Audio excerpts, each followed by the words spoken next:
Joining me today is William F. Jasper. He joined the staff of the John Birch Society in 1976 as a researcher and soon became a contributing editor to the Society's magazine, America's Opinion, and the Review of the News. Over the past 3 decades, William Jasper has researched and written extensively on foreign and domestic politics, national security, education, immigration, constitutional issues, the culture war, and most notably, the United Nations. Bill, thank you so much for being with us. My pleasure. My pleasure. I'd like to talk today about a little bit about Nelson Mandela, and then we're going to talk a little more about United Nations and your expertise in that. Of course, we have heard of the death of Nelson Mandela, and we've heard him lauded as the civil rights leader. Someone said to me he changed the world. I'm not sure what that means, but someone said that to me.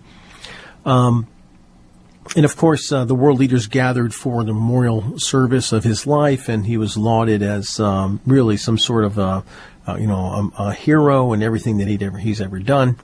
And what are the myths and the facts about this man? Well, it's hard to know where to begin when one considers just the unprecedented, massive global adulation that has been heaped upon him in the eulogies over the past several days. Actually, since he was announced to be close to death last July, all of the praise and adulation started pouring out again, such as we've never seen before. Back in the 90s, when he did his global tour after he came out of prison, even back at that time, as I reported, I've been covering him for decades. There had never before been anyone that had been accorded that kind of global adulation and praise. He was, no pope or king or president or rock star or movie star, anyone has been the recipient of such overwhelming publicity, favorable publicity. And in fact, many of them accorded him the status of savior, of Messiah, of the man who liberated the world, etc.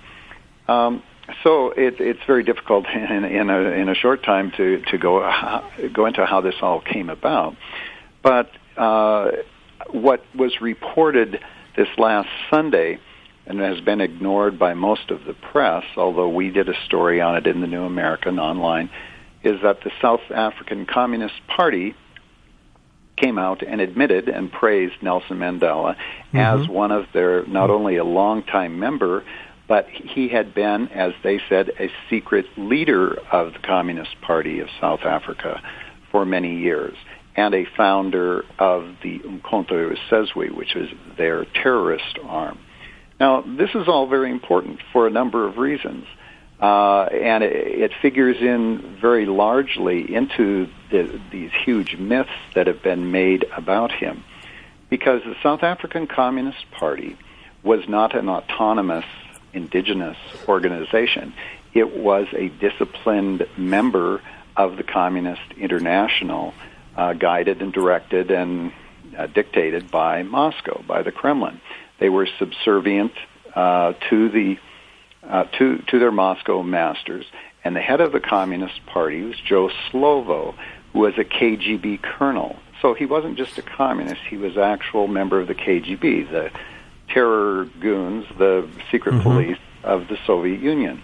And he, Joe Slovo, and the South African Communist Party operated directly at their behest, and Nelson Mandela was in the leadership of the Central Committee of that organization. So this, you have to look at it in the terms of the 1950s and 60s when he joined up with them. They were leading a global, worldwide terror campaign of terrorists, but also taking over one country after another and turning it into a communist socialist dictatorship, complete with gulags, torture, murder, genocide. And Nelson Mandela was part and parcel of that. And he and his colleagues throughout Africa were doing the same thing all throughout Africa. Some of the most grotesque genocides and murder that were taking place and continue to take place in Africa, all throughout Africa, as a result of the continuation of those policies. So he not only was a part of that, but right up to the very end was denying that he had ever been a member, that he was a member at the time of his arrest in 1958. Well, in my article last July, very extensive one, I brought together all of the information that we had been publishing and others had been for decades, showing Nelson Mandela, his record, and the record of the ANC, the African National Congress, which he rose to the top of. And so in my article in July, I brought together that along with a lot of new information.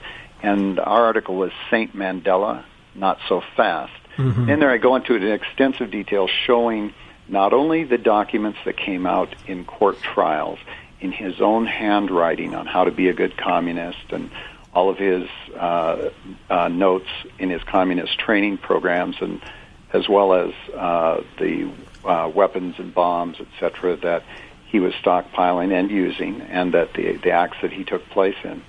But also the many colleagues of his who fall into two camps, both those who defected and left the Communist Party, the Communist movement, and then testified about the operations that they had been involved in and testified about Mandela's membership, but also over the last couple of decades, memoirs of many of the communist leaders who admit it and bring forward evidence to show that Mandela really was part of this whole operation.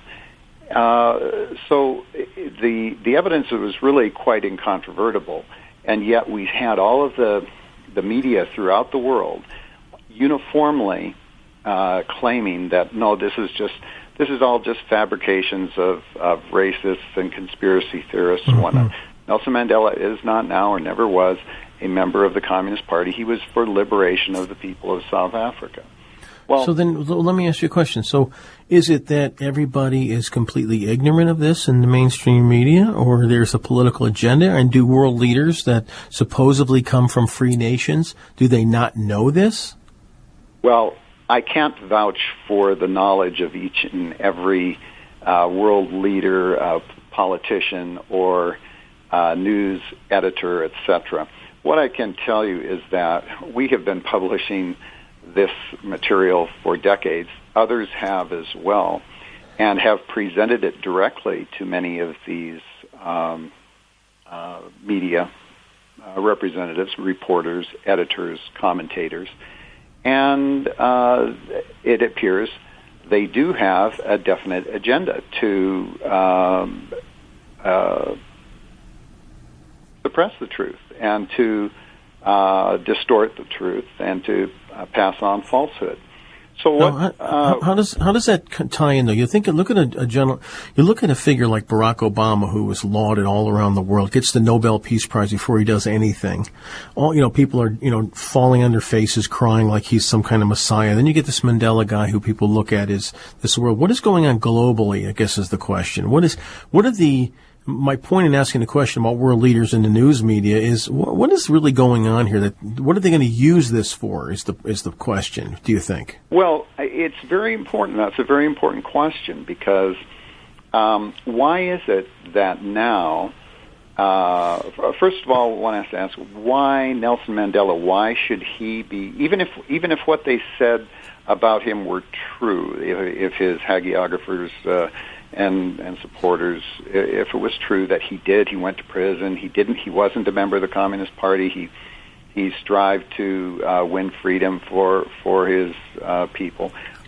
How would that qualify him for this incomparable image making that we see going all over the world? As I pointed out in my article, and I gave a number of examples, there are countless thousands of people who are true, genuine freedom fighters, some of whom took up arms, but not as terrorists, but as genuine freedom fighters, many of whom have been stuck in gulags, in prisons, for decades, many of whom died in many of them prominent clergy and academics and scholars and whatnot. None of them have received any of the a modicum of the praise and adulation that he has been showered with. And that speaks again to this whole agenda. And I think that the agenda is this. No other organization other than the Communist Party of the Soviet Union and all of its ancillary parties throughout the world has the global network that they did and still do. So particularly before the so-called fall of communism in 1990, throughout the world, we would see repeatedly campaigns where a campaign to free someone from prison or a campaign against a particular country when it was organized. And pretty soon you'd see demonstrations in all the major cities of the world. How does that happen? Right. That doesn't happen unless you have actual organization. You can mobilize your people. And who had that kind of organization? Only the communist, worldwide communist apparatus.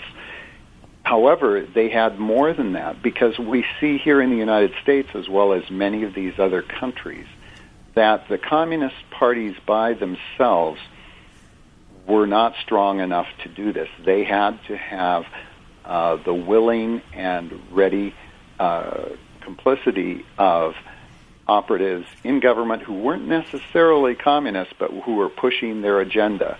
And those people we usually refer to as globalists. Some of them actually are communists, some secret, some open. But many of them who operate in government are simply working for world government, and that's the same program that the communists are after. So, for instance, today we see in prominent places around the world. Down in Brazil, Dilma Rousseff is the president of Brazil, one of the biggest economies and biggest countries in the world. She is a communist. Now, people won't say that she is, but during the 1960s, 70s, when she was running around, she was an actual terrorist. They had wanted posters for her. She was, have pictures of her with machine guns and ammo belts around her neck, and she was a wanted criminal. And then she was rehabilitated, and all of a sudden she's made into supposedly a respectable person, but she's still a member of the Sao Paulo Forum, which is the communist terrorist forum that was founded by Fidel Castro and other communist leaders of Latin America. They still hold their meetings every year. She is a proud member of that, as was her predecessor as president of Brazil, Lula da Silva.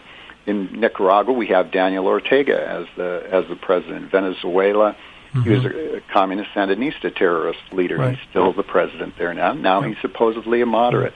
In Venezuela, Hugo Chavez, who was boasted of being a Maoist communist, passed on, but his vice president, Nicolas Maduro, is the same, cut from the same cloth. Of course, in Russia, we've got Vladimir Putin, KGB, FSB boss, who is now in charge there. And if I could run down dozens of other countries where this is the case, and many other countries, and in the European Union, where many of the Tom Hayden, Jane Fonda radicals of the 1960s are now in office. And of course, here in this country, another example, we have as president a former community organizer, comrade of Bill Ayers and other SDS and Weather Underground terrorists. So Nelson Mandela's the campaign right now to turn him into a demigod is of strategic importance, because after denying for decades that he was a communist, now they come out and finally admit it, it is after he's already been placed in everyone's minds as the father of civil world rights progress. And so now communism, a lot of the sting has been removed. In other words, what you're saying is, correct me if I'm wrong, what you're saying is that after making this guy out to be, the second coming of Jesus, now, after he's dead, they say, okay, yeah, he was a communist, which somehow puts a good spin, a good face on communism. Is that what you're saying? Yes, especially for the younger generations who do not recall any of the Iron Curtain, the Berlin Wall, the massacres, the Ukrainian genocide, the massive terrorist and other features of communism, total brutality and prison state conditions. That's Bill, all completely unknown to most. Right, Bill. When I remember, we all remember where we were when we heard the wall came down. It started to come down. People coming through the wall. I remember like it was yesterday what I was thinking, and what I was thinking, honest to God, was, in 10 or 15 years from now, at the time, 20 years, whatever it is, there's going to be a whole group of young people that have no idea just how disgustingly evil and wicked communism is and what these people have done. What Castro did, what they did what Stalin did, what Mao did. And you go, this romanticization of this somehow, paradise, socialist paradise. It doesn't exist. And I think that what I was thinking has come to pass. Well, that is exactly true. In fact, not only do they not know what happened, you've probably seen some of the YouTube videos or news videos where people on the street are questioned. They're 20-somethings or even sometimes 30-somethings. Who is Fidel Castro? They don't know. Who is Mao Zedong? I don't know. Some of them even ask who is Adolf Hitler, and seemingly look like normal, sentient, intelligent beings walking down the street. I don't know. Yeah, that's enough to scare you. But they're wearing Che Guevara T-shirts and goodness gracious, red shirts with the communist China yellow stars on them and other CCCP shirts. They've been taught that is fashionable. And they don't have a clue. Right. And so that's what I see as particularly the importance right now. We are seeing a revolution, an attempt to completely transform our society, global society, and particularly here in the United States. We see it happening with Obamacare, with all of the vast new intrusions of government into all spheres of our life. And now that is being done increasingly with the benediction of people like Nelson Mandela, who is being held up as this great hero because he endorsed communism, was a loyal communist, and it must be a good thing. So whatever one might hear about the evils of communism or the dread of communism must be false, and we should look toward a bright future because socialism, communism is what works. The United Nations obviously is filled with, people who want to bring about more global control. It's got all kinds of despots in it. I mean, it's a disgusting organization. I wished it never existed. And if I had my way, we would be out of it and it would be away from us. The fact is, it's there. What are some facts that you've discovered over the years about the United Nations that should alarm freedom-loving people? Well, I've been a correspondent, an accredited correspondent at the United Nations for the New American Magazine for nearly 30 years. I go there, and they try to keep me out, but I do have accreditation there, and I usually have to put up a stink and start making a lot of noise, and then finally they let me in. And that in itself should alarm people. This is the United States of America. We allow the press to try to get the truth, to tell the people the truth. They have so-called reporters and correspondents from every communist nation in the world there, and all the communist press there have to be certified, as in China, by the Communist Party there. You cannot get credentials unless you're certified as a good party member in good standing and spouting the party line. They don't mind that. They welcome all of those folks. They just don't like anyone who's critical of them. When I go there, I never cause a problem. I never have had pulled any kind of demonstration or stunt. I simply observe what's going on, go to the meetings, report on it. And have you been harassed? This question. Well, I have been harassed when I try to enter the UN in New York City, the UN headquarters, where they say, well, your credentials aren't in order.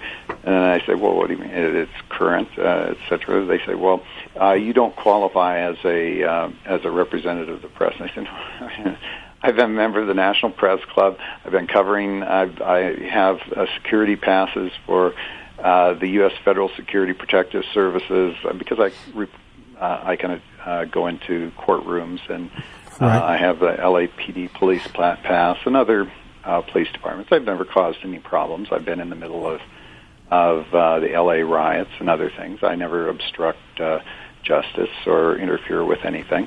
So you're saying that they know who you are and they don't like what you have to say, and therefore it's very clear. It's very clear when they looked at it. Then they ask me for a copy of my magazine. They look through it and they say, "Oh, no, this isn't going." So I have to lodge a protest and make a big issue of it. And eventually they've let me in. They were able to keep me and my colleagues out of the Global Warming Summit in Cancun in 2010 because in 2009 at the big Helsinki fiasco, I did some broadcasts from there exposing what was going on there, and I guess they didn't like that. So,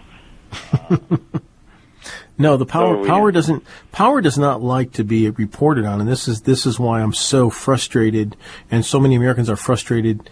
And around the world, people are frustrated because they get, these reporters that don't want to say the truth. In America, the unique country in which, we have freedom of the press because we knew, as our founding fathers knew, that the freedom of the press was a way to be a watchdog up against government abuse. And now the press has become the government, it seems. Well, the left likes to mouth that nice-sounding slogan, speaking truth to power. Yeah. But it's just the opposite. They will do everything it can to cover up the truth and to perpetuate unjust power. So that's what we see just about anywhere where the media in mass are promoting some individual and singing hosannas to him or her. Right. You can just about bet that it's some kind of villain, and vice versa. If someone is being vilified and demonized in the press, very often it is because they are truly attempting to speak truth to power. Exactly. And, the powers that be do not want to accept that. And they'll do what they can to destroy you as well. Let's get back to the United Nations. Tell me what you found out about the United Nations that will shock us. Right now, we just went through the past weekend, the anniversary of Pearl Harbor on December 7th. One of the key people that founded the United Nations was very important in bringing on Pearl Harbor. I've written about him quite a bit in the past. Harry Dexter White was a top Treasury Department official. In fact, he was really the de facto top economic advisor to President Franklin Delano Roosevelt. But it extended beyond that because he got into military matters, State Department matters, everything. He was a Soviet agent. And for years, for decades, all the academics and the media, and particularly those under the influence of the Council on Foreign Relations, denied that he was a Soviet agent, claimed that all the evidence that pointed in that direction, just as we see with Nelson Mandela, they said, no, there's no evidence that he was a Soviet agent. Now a number of books have been Britain. Soviet archives have been opened up somewhat. The Venona codes have been released, and we know without any question that Harry Dexter White was, like Alger Hiss and Lachlan Coury and many of the others who were identified, truly was a Soviet agent, a communist operative at the top levels of the American government. And he had an enormous impact. And one of the impacts that he had was to convince President Roosevelt, who did not need a whole lot of convincing, but he wrote the critical 10-point memorandum that was an ultimatum to Japan that really pushed Japan into attacking Pearl Harbor. He wanted to do that, not of his own initiative, but he was ordered to do so as a Soviet operative by the NKVD, which was what the KGB was called at that time. And his handler gave him the orders to do it.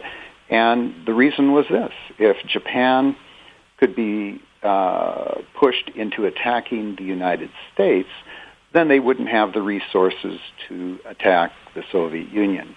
And the United States would bear the brunt of Japan's attack. So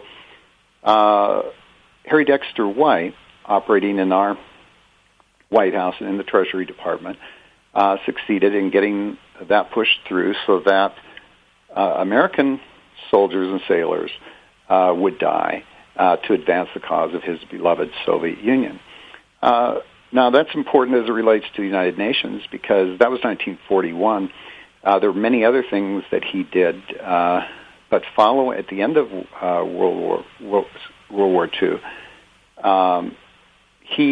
Harry Dexter White, and many other Soviet agents like Virginius Franco, Lachlan Coury, and others, were the key individuals that put together the two big conferences that reordered the whole world order after World War II.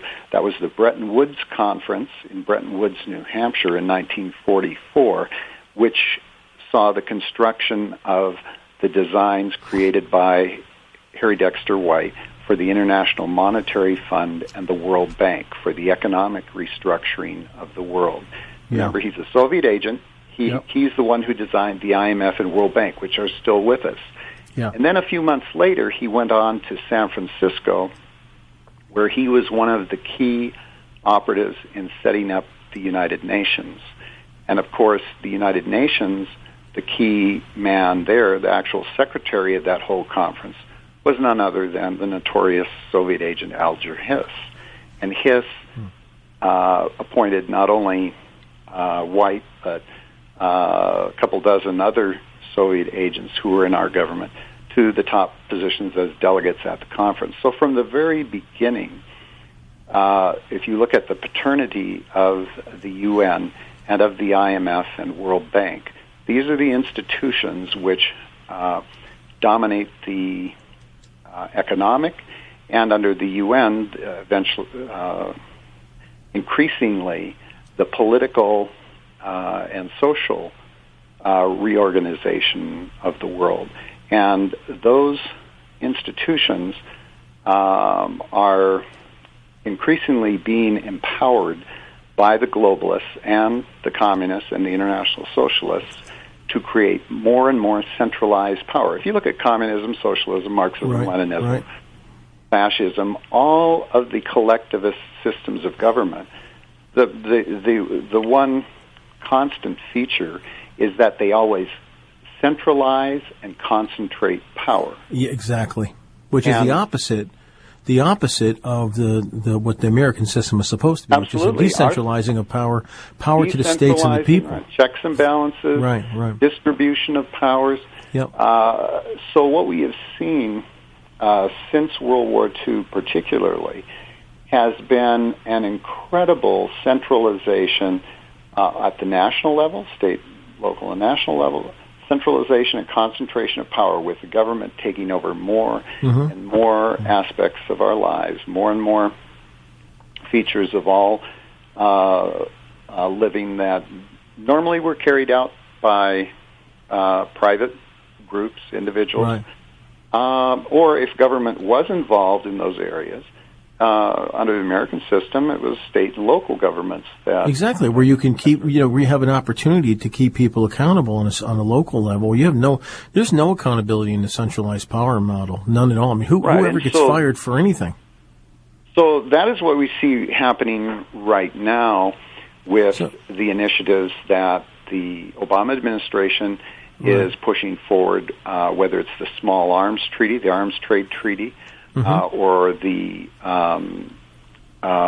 one that they have now here on disabilities, which is before the Senate.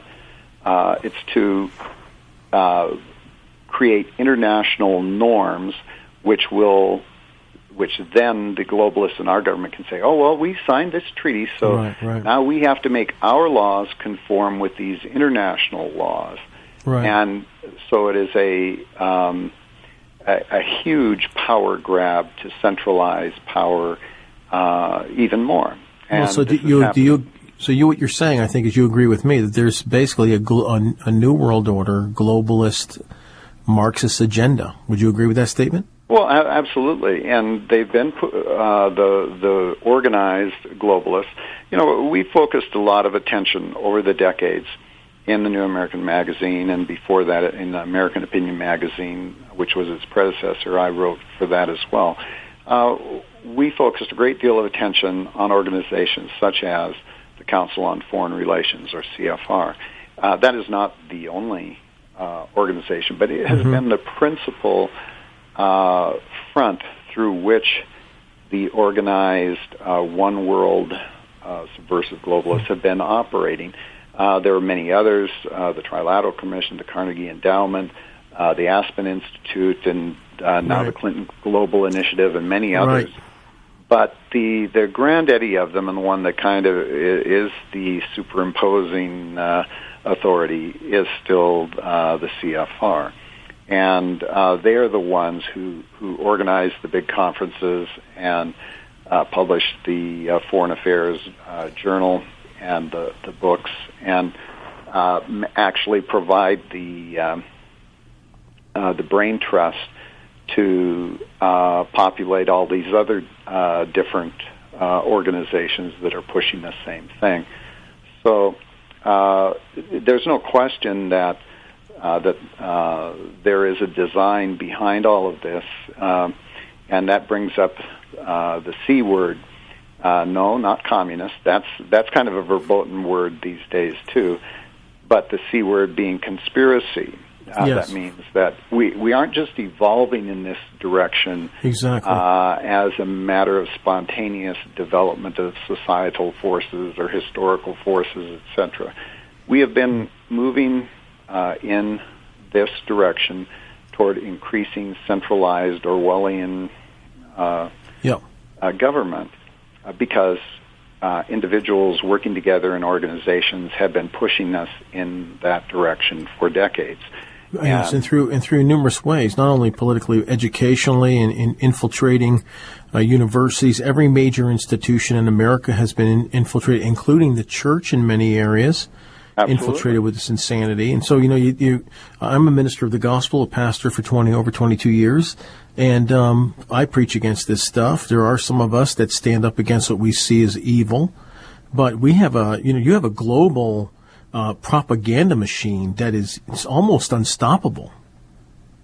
Don't you think? Well, it would appear that way sometimes. Yeah, I'm saying from the standpoint of your average person.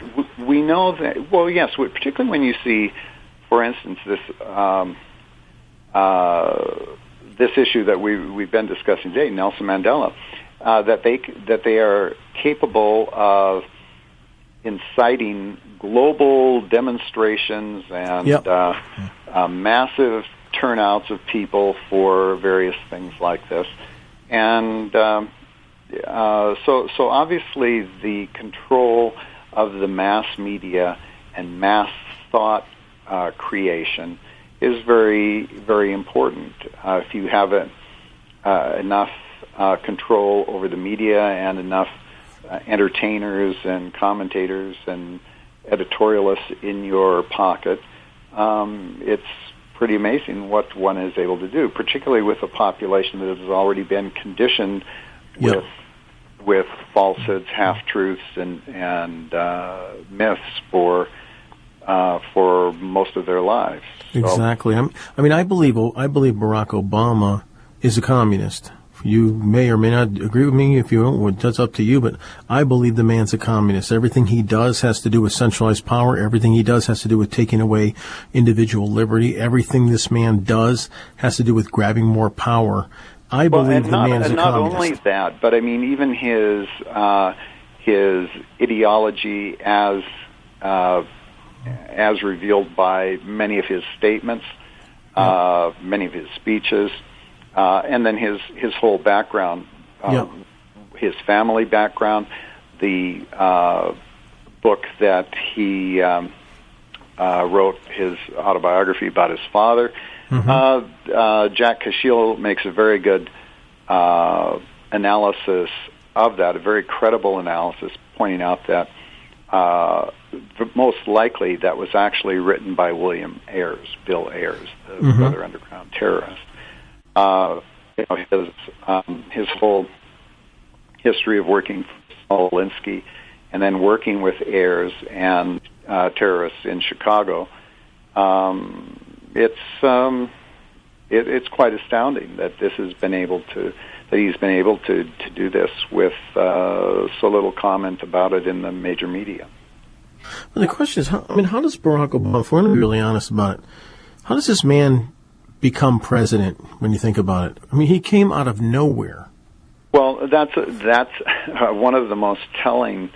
There is power behind this guy. There's something going on. First of all, it's indisputable that he does have a facility for communicating.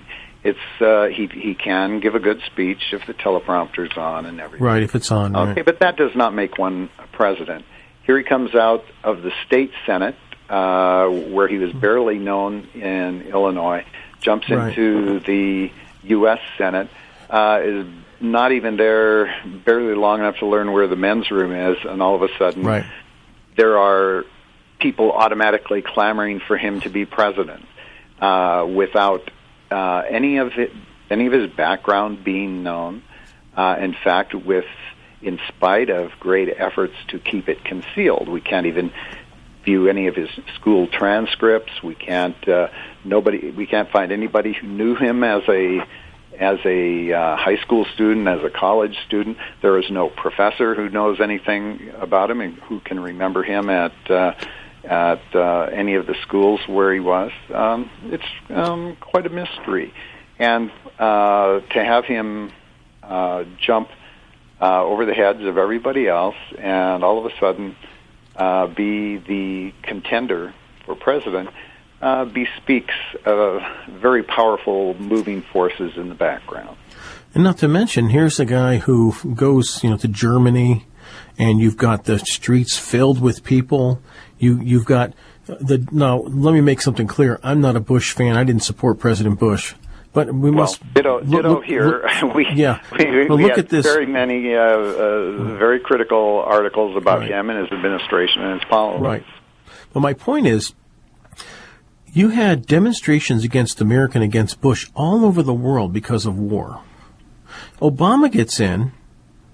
Not only does he not stop the wars right away, but he bombs Libya. Where's all the protests around the world? Those so-called spontaneous protests.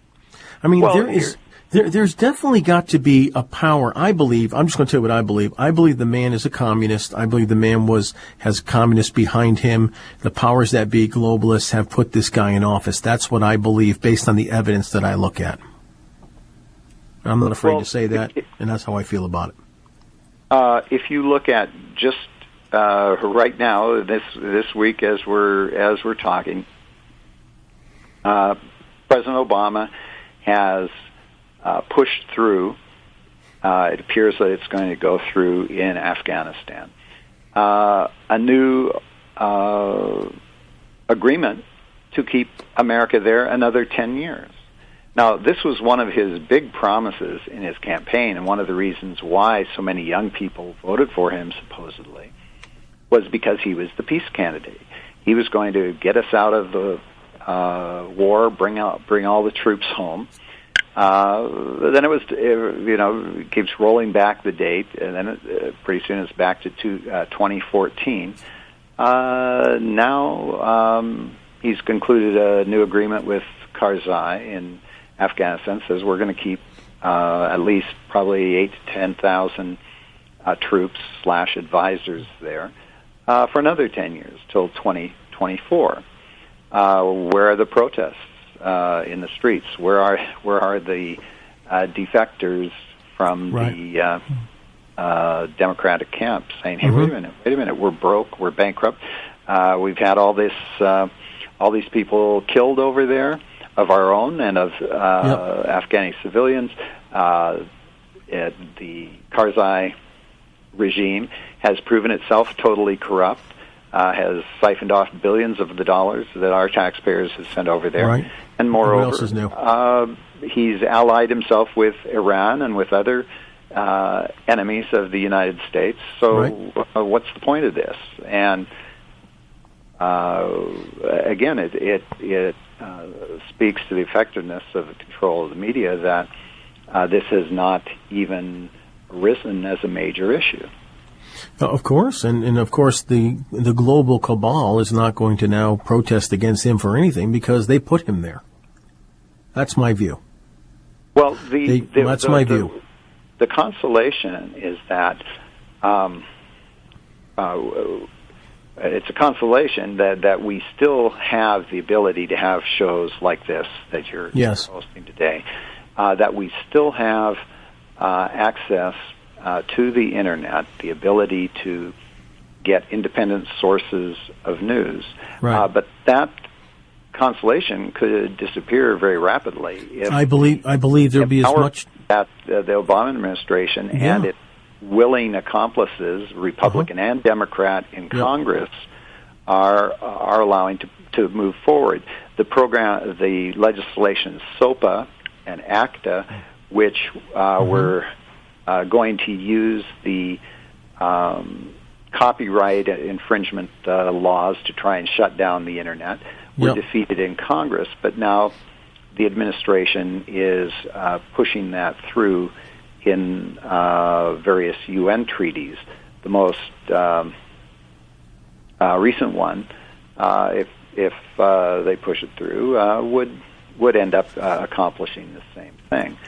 So they want to be able to shut down our means of communication, our means of getting independent news and analysis and commentary out to the American people. Yes, there's no question about the fact. There's no question about the fact that they're going to try to shut down news organizations that are not in favor of them. Any citizens, the Internet, any information, they're going to try to shut it down. And people listening to me, you better believe it. You better believe that they will come after anybody who's in the way of their agenda. That has been what the history of despots, and that is what's going to happen. And so it's incumbent upon free people in the world to stand up and to not tolerate it. And if we tolerate it, especially in the West, if we have an opportunity to not tolerate it, then we'll have our children and our grandchildren cursing our names for letting them go into this type of tyranny because we would not stand. And I think right now we still have the ability to do that. But in China or for instance, right now in Ukraine, you may have seen some of the demonstrations in Ukraine. They are tracking down the people who make comments on the Internet. They're shutting down ISPs that don't meet their demands. They put up their communist firewalls there, as they've done in China. And so when one is blessed with freedom, one has an obligation both for one's own safety as well as for posterity. Right. Well, listen, we're unfortunately coming to the end. I could talk to you for hours about this most incredible topic and a very interesting guest. Thank you so much for joining us, and I do hope to talk to you again as soon as I can. Thank you so much. Thanks so much, Pastor. Take care now.